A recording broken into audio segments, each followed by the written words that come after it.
Hi guys, it's Miss Chronister. Hopefully you've read through chapters 4 through 11. Our book is really starting to get going now, so I hope you guys are enjoying it as much as I do. I really love this book. So one of your assignments was to look at Boo and real evidence in the text about what he's doing and who he really is based on what he's doing. You know, there's all these rumors, but I told you last time, make sure you're grounding your opinions about Boo on the things he actually does in the story. So we have him putting little trinkets in the tree for the kids. Scout chewed the gum and she didn't die. And they got all kinds of other little goodies, the spelling bee medal and stuff like that. Also, he mended Jim's pants and folded them over the edge of the fence there so Jim could get his pants back. And he covered Scout up with the blanket the night of the fire. They could have seen him that night, but in all the commotion, they missed him. It's a little bit ironic there. So these are things Boo is actually doing. So there's all this gossip and hearsay, but it doesn't match up with his actions, right? He doesn't sound like this crazy phantom who eats raw squirrels and goes around stabbing people with scissors. That doesn't line up with the actual evidence in the text. So this is kind of, even though Boo's going to kind of go by the wayside here for a while, he's like this minor character with major impact because the author, Harper Lee, she put him in here, and this whole story about Boo is not just an insignificant story. It's not in the book for no reason at all. This is a little kind of, this is a way for the author to support her theme in the story. We're kind of seeing how judgment and prejudice can shape people's views and maybe lead them to believe something that's not true about a person. But if we really look at the actions of somebody, we really know what kind of a person they are. So hold on to this story about Boo. It kind of supports the bigger theme in the story, and we'll need it later on.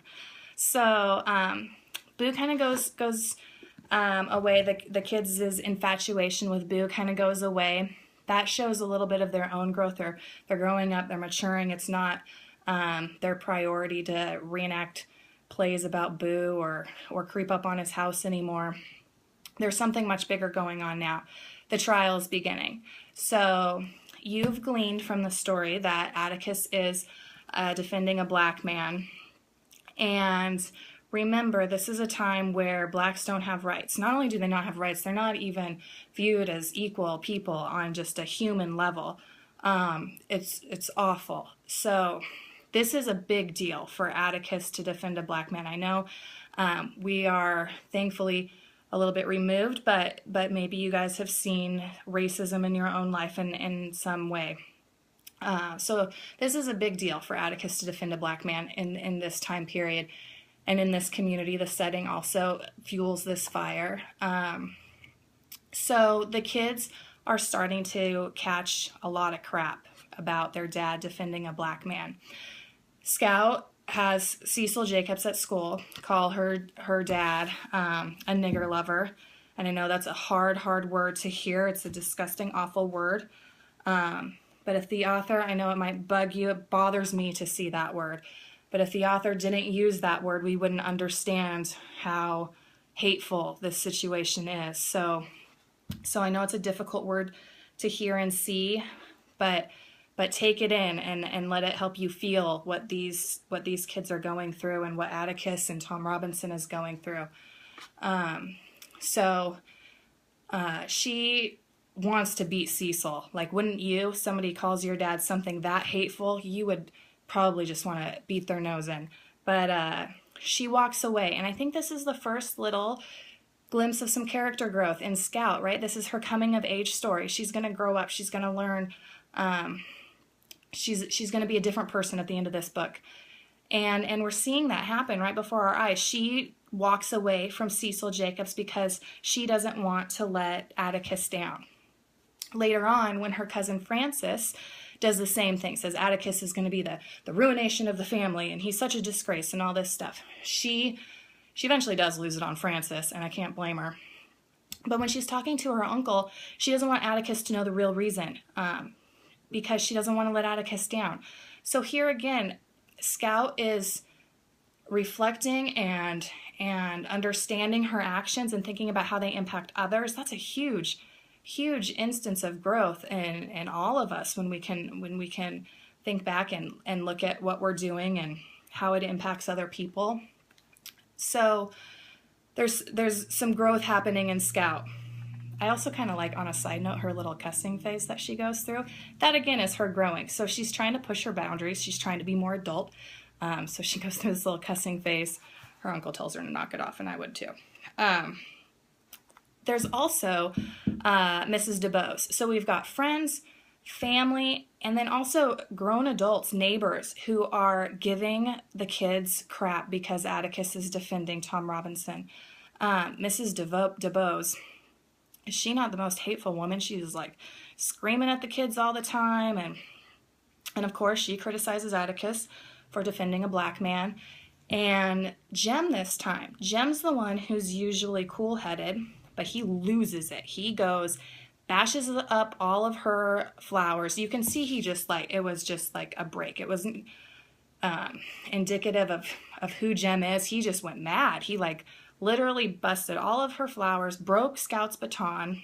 Scout's screaming.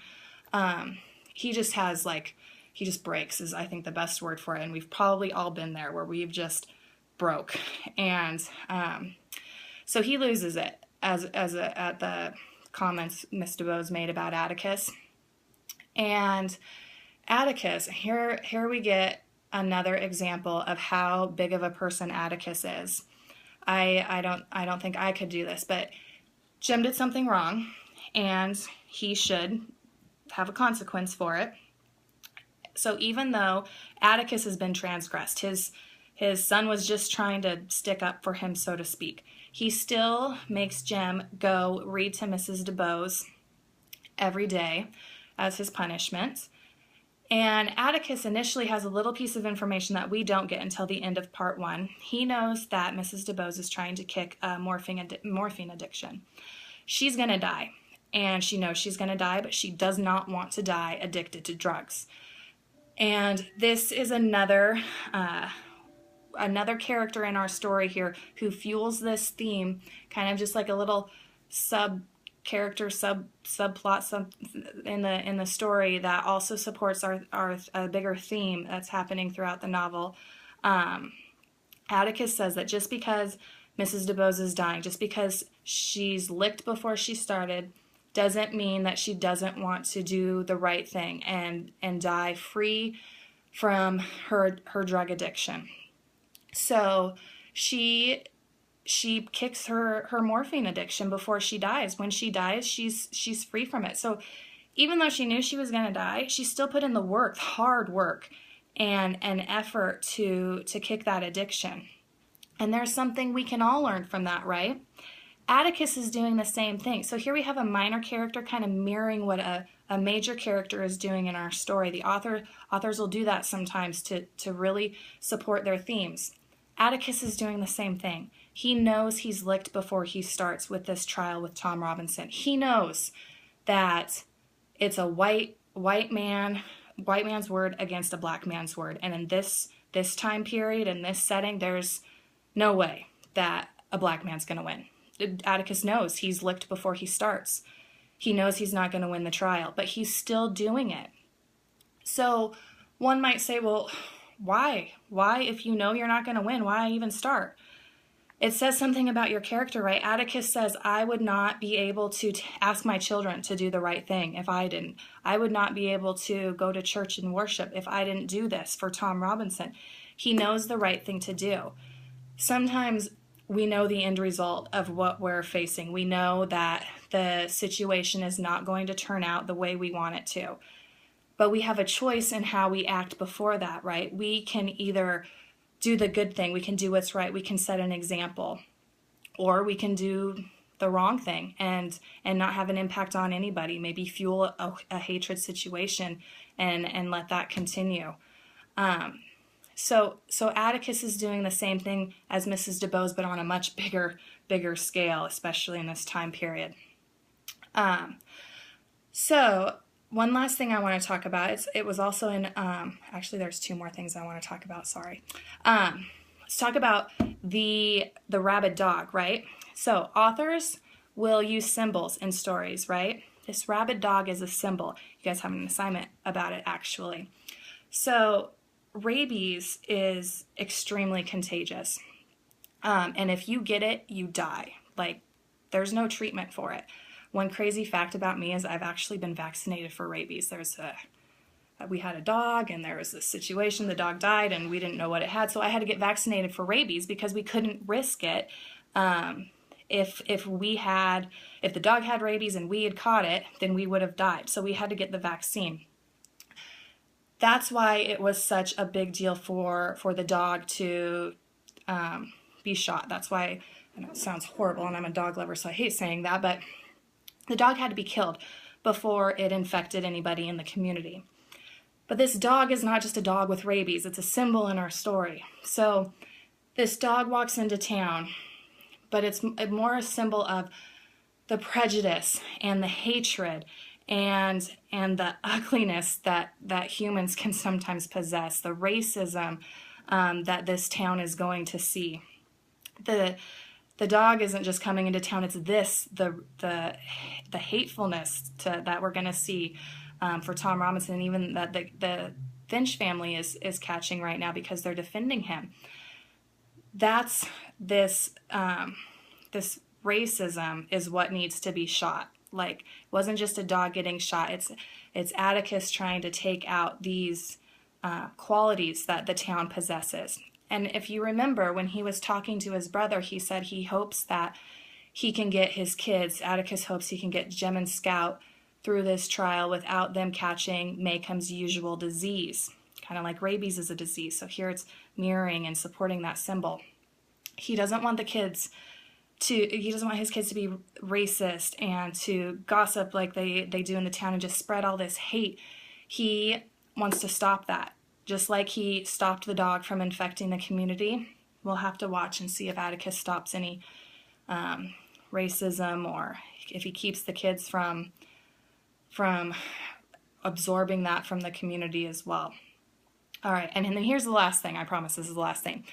We got the name of the book was mentioned in this chunk of reading, right? To Kill a Mockingbird. Atticus says you're not to kill a mockingbird. His dad actually taught him this, because all they do is make beautiful music for us. And Scout was talking to Miss Maudie about it, and she's like, yes, that's exactly true. Mockingbirds do nothing but make beautiful music for us. They don't nest in the corn cribs or make a mess or anything like that. They are just there to sing their hearts out for us. So I want you to hold on to that. It's the name of the title. There's the name of the book. So it's clearly important, right? Just hold on to it and think about it as you continue to read this story. Think of who might be the mockingbird, who's the one doing nothing but good, and just continue to read. I hope you guys are absorbing these lessons. There's so much richness in this book. So try to make some text-to-self connections and really learn from it. Beyond the assignments that you're going to have to do, take something into your heart. All right? I'll talk to you next time, guys. Take care.